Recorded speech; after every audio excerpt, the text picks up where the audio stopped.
Calatrava, Romblon, isang maliit na bayan kung saan karamihan ay nabubuhay sa pangingisda. Kilala sa malinis nitong karagatan ang isla, ngunit hindi ligtas sa hamon ng kahirapan ang mga naninirahan dito. Kaya nang dumating ang mobile medical clinic ng Operation Blessing, ito'y naging kasagutan sa panalangin ng maraming residente.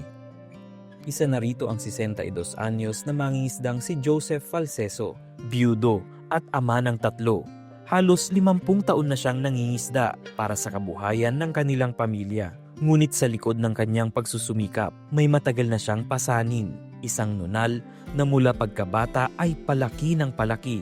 Mula pagkabata ko, maliit pa ito napapansin ko ito nung na ako, high school.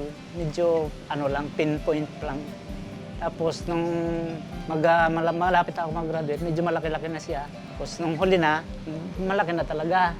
Minsan natutulog ako makati siya. Yung tulog ako, nakakamot ko siya. Tapos nadugo siya pagka umaga, may dugo na. Hanggang sa ngayon naglapad.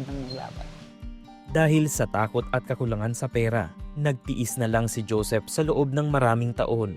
Ay, hindi ko naman pinapansin yun dahil siyempre balat lang naman kasi ang alam ko ng nanay.